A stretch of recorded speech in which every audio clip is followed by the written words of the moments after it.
ഇന്നലെ ബഹുമാനപ്പെട്ട വിദ്യാഭ്യാസ മന്ത്രി അസംബ്ലിയിൽ പരസ്യമായി പറഞ്ഞത് മുഴുവൻ A+ കിട്ടിയ കുട്ടികളിൽ 222 കുട്ടികൾക്ക് അഡ്മിഷൻ കിട്ടാൻ ബാക്കിയുണ്ട് മലപ്പുറത്തുനിന്ന്. മുഴുവൻ A+ കിട്ടിയ കുട്ടികളിൽ ആ 222 ബാക്കി എന്ന് പറഞ്ഞാൽ ഒന്നിന് A+ കുറഞ്ഞ കുട്ടികൾ എത്രയുണ്ടാവും, A+ ഇല്ലാത്തവർ എത്രയുണ്ടാവും? അപ്പോൾ പ്രശ്നം വളരെ ഗുരുതരമാണ് എന്നാണ് സമ്മതിക്കുന്നത്. അതിനെന്ത് പരിഹാരം ഉണ്ടാക്കി എന്നതാണ് ഞങ്ങളുടെ ചോദ്യം. 2 ഉദ്യോഗസ്ഥന്മാരെ ചുമതലപ്പെടുത്തിയിട്ടുണ്ട്. ഈ ഉദ്യോഗസ്ഥന്മാരുടെ റിപ്പോർട്ട് ഇന്നാണ് 5-ാം തീയതി, ഇന്നാണ് അവസാന ഡേറ്റ് പറഞ്ഞിട്ടുള്ളത്. ഇന്ന് ഈ റിപ്പോർട്ട് കിട്ടിയിട്ട് ഗവൺമെൻറ് എന്ത് ചെയ്യുന്നു എന്ന് നോക്കേണ്ടതുണ്ട്.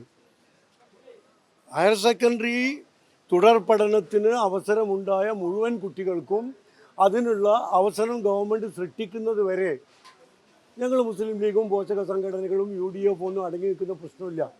കുട്ടികൾക്ക് പഠിക്കാനുള്ള അവസരം ഉണ്ടാകണം.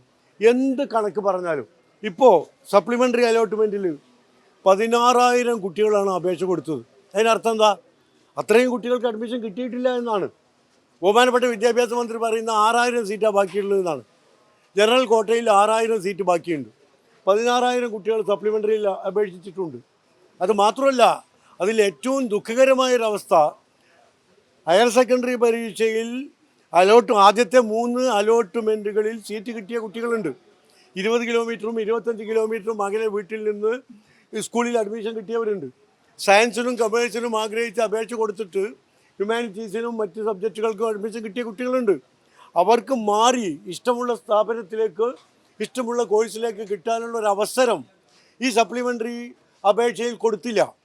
എവിടെയെങ്കിലും അഡ്മിഷൻ നേടിയിട്ടുണ്ടെങ്കിൽ അവർക്ക് സപ്ലിമെൻ്ററി പരീക്ഷയിൽ സപ്ലിമെൻ്ററി അലോട്ട്മെൻറ്റിൽ അപേക്ഷിക്കാൻ പാടില്ല എന്ന് വ്യക്തമായ ഓർഡർ ഈ ഗവൺമെൻറ് അവസരത്തിൽ ഇറക്കി.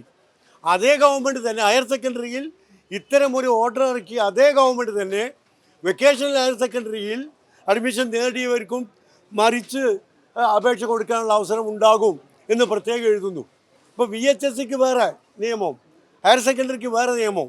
ഇതൊക്കെ ഈ ഗവൺമെൻറ്റിൻ്റെ വിവരമില്ലായ്മയും കെടുകാര്യസ്ഥതയും ഭരണപരിചയത്തിൻ്റെ കുറവുമാണ് കാണിക്കുന്നത്. അപ്പോൾ ഇതൊക്കെയാണ് വിദ്യാഭ്യാസ വകുപ്പിൽ ഇപ്പോൾ നടന്നുകൊണ്ടിരിക്കുന്നതും ഇപ്പോൾ കാണുന്ന അരക്ഷിതാവസ്ഥക്കും അരാജകത്വത്തിനും ആശങ്കകൾക്കും കാരണം ഗവൺമെൻറ്റിൻ്റെ ഈ പിടിപ്പില്ലായ്മയുമാണ് എന്ന് ഞങ്ങൾ നേരത്തെ പറഞ്ഞത് സ്ഥാപിക്കപ്പെടുകയാണ്. ഏതായിരുന്നാലും ഇന്ന് 5-ാം തീയതിയാണ്.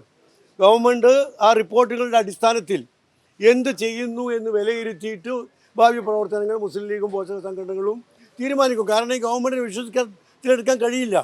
നേരത്തെ ലബ്ബ കമ്മീഷൻ റിപ്പോർട്ടുണ്ട്, അത് ഗവൺമെൻറ് മാറ്റിവെച്ചു. പിന്നീട് കാർത്തികേയൻ നായർ കമ്മീഷൻ, ഇടതുപക്ഷ മുന്നണി നിയോഗിച്ച കമ്മീഷനായിരുന്നു കാർത്തികേയൻ നായർ കമ്മീഷൻ. ആ കമ്മീഷൻ്റെ റിപ്പോർട്ടുണ്ട്. അതിനൊക്കെ എന്താ സംഭവിച്ചത്?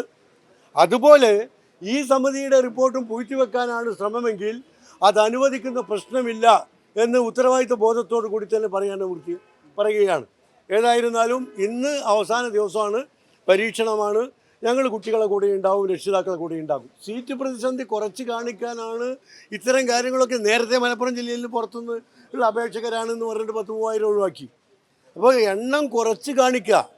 എന്നാലും ഇന്നലെ മന്ത്രിയുടെ വായിൽ നിന്ന് വന്ന് കണ്ടില്ലേ, 222 മുഴുവൻ വിഷയങ്ങൾക്ക് A+ കിട്ടിയ കുട്ടികൾ എന്ന് പറഞ്ഞാൽ 98-99% മാർക്ക് കിട്ടിയ കുട്ടികളിൽ 200-ലധികം കുട്ടികൾക്ക് സീറ്റ് കിട്ടിയിട്ടില്ല. എത്ര ഗുരുതരമായ അവസ്ഥയാണ്! അപ്പോൾ 60%, 65%, 70% മാർക്ക് കിട്ടിയ കുട്ടികളുടെ അവസ്ഥ എന്തായിരിക്കും? അപ്പോൾ അത്തരം കുട്ടികൾ പുറത്താണ്. അവർക്കൊക്കെ പാവപ്പെട്ട കുടുംബങ്ങളിൽ ഒരുപാട് കുട്ടികളുണ്ട്. അവരൊക്കെ ഭീമമായ ഫീസ് കൊടുത്ത് സ്വാശ്രയ സ്ഥാപനങ്ങളിലേക്ക് തള്ളിവിടുകയാണ് ഗവൺമെൻറ്.